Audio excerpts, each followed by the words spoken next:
up, you tea peoples? It is time for another episode. Back to 1985. Of TeaDB. Yep. Scary. I have no idea what number episode this is. We didn't even remotely try to check, yeah. 3-something? 370? Yeah, 3-something. Yeah, where you got the 100th digit right. Good work. I don't know. Yeah. Season in the 300s. Yeah. Alright, so, excuse me.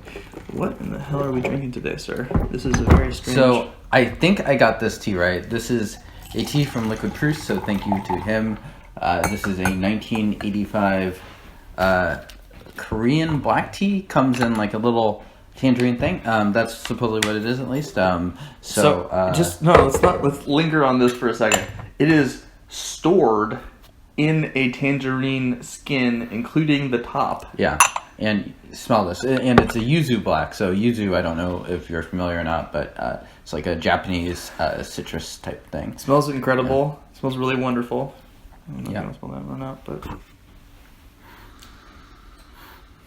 Yeah, you can smell that citrus. It doesn't have as much citrus smell in the cup with just the standalone tea.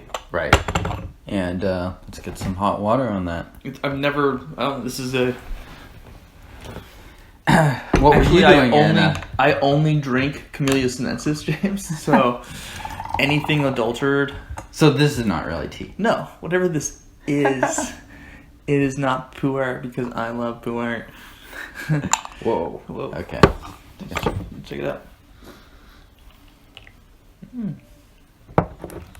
How old is this? Supposedly 1985. Or maybe I'm getting it wrong. I don't know. It's a yuzu black tea. Maybe I'm totally wrong on the age. For some reason I have in my head 1985, but it's a yuzu black. It's got a very a hint of fruitiness, and then a very strong oatiness to me. Yeah. Very strong oaty sweetness. So, not really sure how to brew this. So, just gonna use some hot water. Let it hang out for a second. You know, something. That is generally how I like to brew my tea. Yeah? Fascinating. Huh. Never mind. I was going to say something very stupid, which is on brand. But anyway, wow! Look at that color. It's very yellow, actually. Interesting.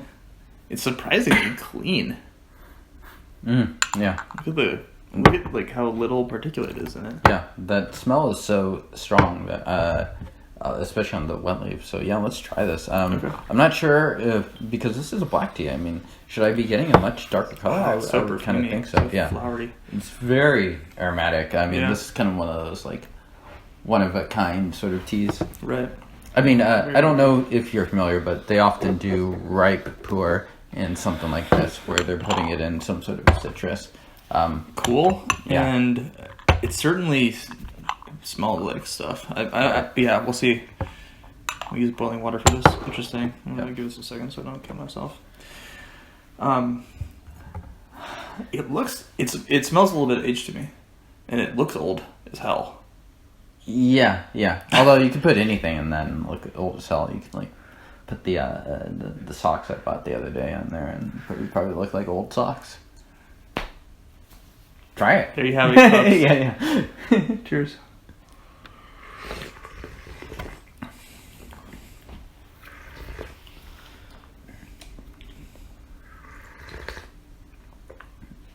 Interesting.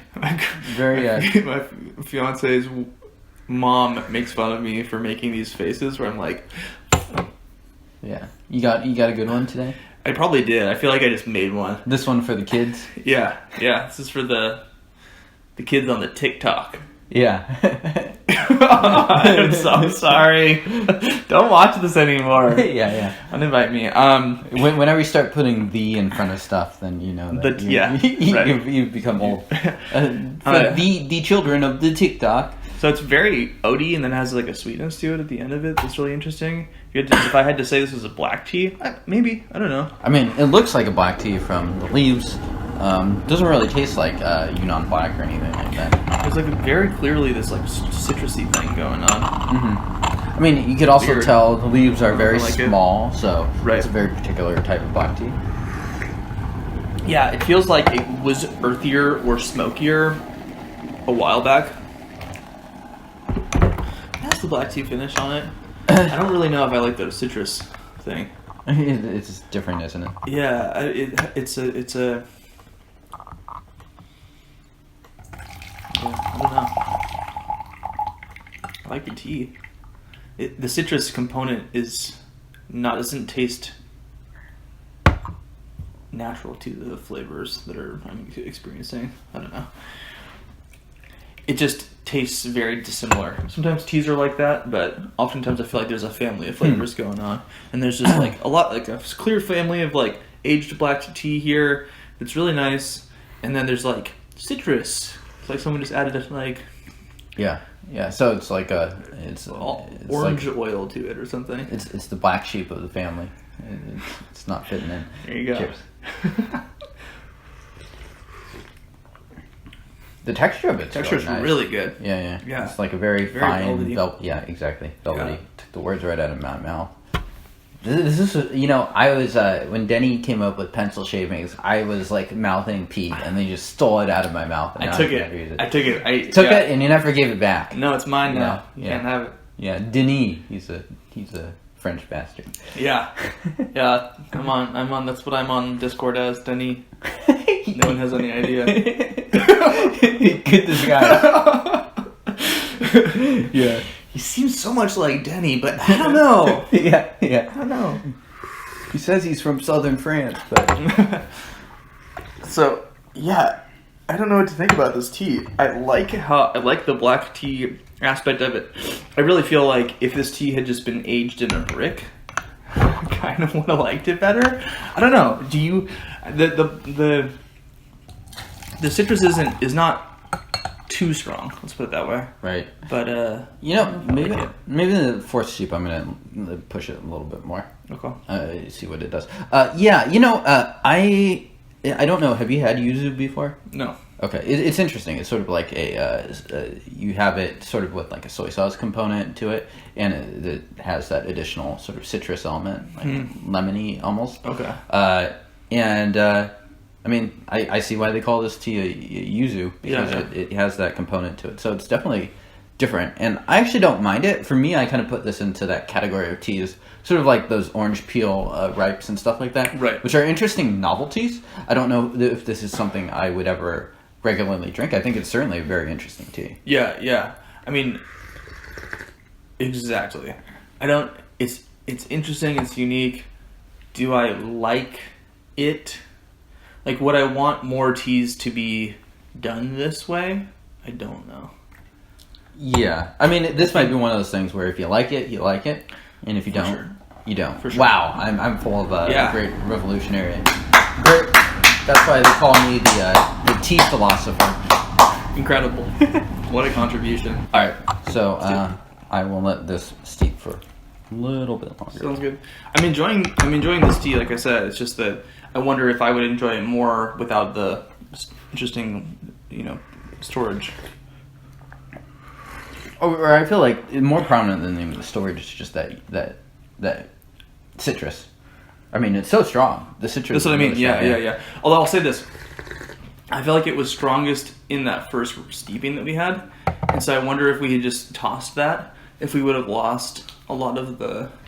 It was almost like the oils cut the viscosity and texture of the tea, which has kind of like come back now. Mm-hmm. Anyway, yeah, I'm gonna say toss the first steeping if you aren't into this kind of a thing, right?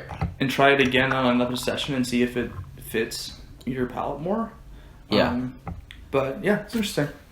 Yeah, you know what? I mean, after this episode's done, I might just run into my kitchen and grab some actual yuzu so you can take a smell. Yeah. And let me know how closely it lines up. So, fourth steep went, 45 seconds. A bit more amber, a bit more classic black tea. And I think now is also the time to push it a little bit in the life cycle of a black tea. These aged teas I feel like, with the aged black teas, I don't really think it increases the longevity all that much. Just mellows out flavors. Because of the yuzu element to this, it's really hard to taste the age. It kind of overpowers that element to it. So, maybe I'm totally wrong and this tea is not aged. And I just totally am misremembering. But it kind of overshadows that component. Yeah. Like, I don't think I could really tell this is significantly aged. Right. In the cup, it definitely doesn't taste like that. Cheers. Right. Cheers.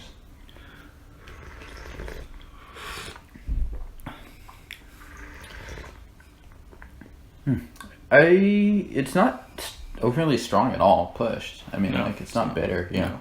Yeah, I don't think this would last a ton more steepings. And you're using a good amount of leaves, and the leaves are small, so they're very compacted into the cup. You know, I think that if you had to hazard a guess for why this would be aged, it's the smoothness on it, all that like tannin, stomach clenching, and especially you just push this and there's zero mouth. The texture to it too. Right, very viscous. I don't really feel like there's an aged taste to it necessarily. Yeah. But definitely interesting. Can you pick this up? I think so. LiquidProust. Check out his site. He does a lot of pu'er, a lot of stuff. He's into more straight pu'er, like more boutique type stuff. But he also has a lot of interesting novelties. He sent us some bourbon barrel aged ripe pu'er, Lao Chateau, which might be interesting to try. So maybe that'll be a future episode. It could very well be. In fact, it might be soon. Wait, are we going back to the future? Yeah, no, I see it. It's episode number 3. We could do that. Yeah. That might be our next April Fool's. We'd have to like set it up like in advance, and then people can like... That'd be really involved. Okay. More involved. You didn't hear that. All right, LiquidProust, give him a goog. Google us at TeaDB.org. And also Google our YouTube channel and subscribe to it via Google. It's like when Google becomes a verb for everything. Yeah. Okay. Bye. We'll see you next time. We'll figure out what episode it is next time. How about that? Yeah, I'll see you next time. All right. Cheers, weirdos.